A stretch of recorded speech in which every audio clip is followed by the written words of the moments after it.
They call me Jenny. And what I'm about to share isn't just a story. It's a warning. Ready? Let's begin. Some towns never really change. Their streets stay the same. Their secrets stay buried. And sometimes what gets buried doesn't stay there. Addersfield, Indiana, was the kind of town where gossip spread faster than wildfire, and nothing stayed hidden for long. Or so they thought. No one in Addersfield knew what would unfold in the coming days. And no one, not even the Vortoxs family, was prepared. What started as a baseball game would end in screams. In silence. Forever. The sun beat down on the diamond as Kane Vortoxs stood on the pitcher's mound, chewing the same piece of gum he'd started 4 innings ago. 10 years old, white pants caked in mud, blue jersey and cap soaked in sweat. He went into his wind-up, arms like clockwork. The pitch flew, chin high and wild. Release it later. Arm through. Liam Vortoxs yelled from the dugout, green eyes flashing. 5 years older and Kane's biggest idol. Kane nodded. Another pitch. Strike. Cheers erupted. Kenny Smith skipped in left field, pumping his fists at the clouds like a cartoon boxer. Jason Stewitz, assistant coach and certified madman, shoved his face into the dugout fence. Get in position, outfield. This isn't a damn carnival. Michael Vortoxs laughed under his breath. That was his brother-in-law, and Lara's problem later. Kane struck the next batter out. Michael raised his arms, high-fiving his players as they charged into the dugout. Kane grinned, shoving his dad back playfully. It was a perfect moment. The kind that makes you think nothing can go wrong. That's how horror begins. The game ended 7-1. Kane pitched all 6 innings. 4 hits. A dropped pop-up from Kenny ruined the shutout. Jason nearly combusted. Later that night, Michael checked on Liam. Xbox headset on. Kane, already snoring. Michael started to turn the lights off. I do good tonight, Dad. Michael smiled. Of course. They talked about Jason, about winning, about Michael Jordan. Kane still believed being the best meant you never lost. Michael glanced at the crooked MJ poster taped to the wall. Yeah, like Michael Jordan. Kane stuck out his tongue like he was dunking. They wrestled for a minute. Michael saw Superman lying near the bed. Kane noticed too. Stuffed it under his blanket. Embarrassed. Michael handed it to him quietly. That was their deal. Liam teased him about Superman. But with Dad, he didn't have to pretend. Lara appeared in the doorway. Good night, champ. You played amazing. She kissed him on the forehead and the door closed. Michael turned to her in their bedroom. I might go tomorrow too. If I get an elephant ear. You get to go because you love me. Michael almost made a joke, but she climbed on top of him. The joke could wait. The Addersfield Fair was chaos in its purest form. Cotton candy clouds, shrieking rides, and the thick scent of corn dogs and dust. Liam broke off to wander. Kane begged to go too. Come on, Superman, Liam joked, waving him along. Kane smiled, heart light, feet quick. Lara shouted after them. Be careful. Maybe we'll be attacked by the cotton candy monster, Liam whispered. Kane snorted. For a moment the world was sweet. Normal. Charlotte Williams, red ponytail, jean shorts, stood by a vendor. Liam spotted her. His stomach flipped.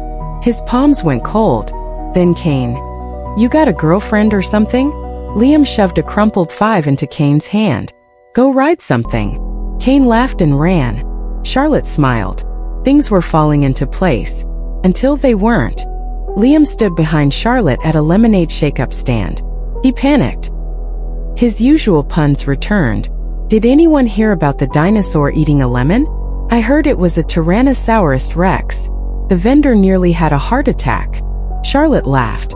You're going to sour someone's view with jokes like that. Liam grinned. The ice was broken. Then, tug on his shirt. Kane. Tears in his eyes. The guy at the dragon coaster said I'm too small to ride. Said I need an adult. Liam sighed. Kane ran off again. Charlotte smiled at him. You're sweet. Go with him if you need to. Nah. Just waiting for my lemonade. They laughed. They joked. Liam thought, this night might be perfect. But Kane never came back. Kane stood before the coaster. The ride operator never looked up from his magazine. No adult, no ride. Then, a voice. Well, hey there, if it isn't my favorite nephew. Cain turned. Long black hair. Shadowed eyes. 5 o'clock stubble. A stranger. Ben Newsome. That's what he called himself.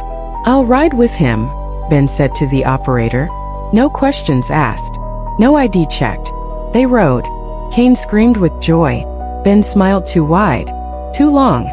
You think this is fast? Ben chuckled. Oh, Cain, the fastest ride's at the south section. It's called the Tornado. Cain's heart raced. His eyes were wide. How far? Mile or two. If you're driving, will you take me? Ben smiled. Of course. Cain hesitated, but the car was sleek. Black Mustang. Not a van. Not candy. Just one ride. He climbed in. Ben shut the door. The engine purred. The fare started to fade behind them. So it's not far? Nope. Cain spotted his parents in the crowd, smiling. Suddenly, guilt hit him hard. This felt wrong. This felt. Ben, I think I want out. Silence. Ben's foot pressed harder on the gas. Cain's fingers gripped the door. Ben. No answer. Ben pulled out a rag, poured liquid from a small bottle. Cain's blood turned to ice. He screamed, "Let me out. Now." The car screeched to the side of the road. Trees blurred past. Ben reached across. Rag over Cain's mouth. Cain thrashed. Kicked. His world began to blur. Fade. Smells. Sweet. Sickly. Tears welled in his eyes. Everything felt cold. And then, darkness. Back at the fair, Liam looked around. Still no Cain. Still no message. He walked to the dragon coaster. Hey, you see a little kid? Blue jersey. The operator shrugged. Yeah, some guy rode with him. Guy. Long black hair. Drove off after. Liam's heart dropped into his shoes. He sprinted to find his parents. Screamed Cain's name. Over. And over. But the night was already too far gone. Ben's Mustang disappeared into the back roads of Addersfield. No witnesses. No cameras. No Cain. Only the memory of his Superman toy. Still under the blankets. Still waiting. Cain's room stayed untouched that night.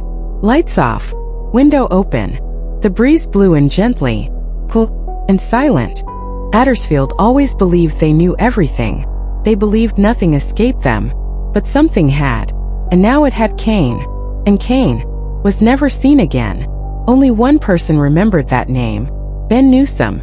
But no one ever found a man by that name. Not in Addersfield. Not in Indiana.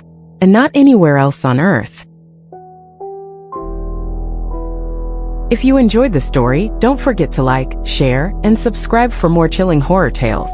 Your support keeps the darkness alive.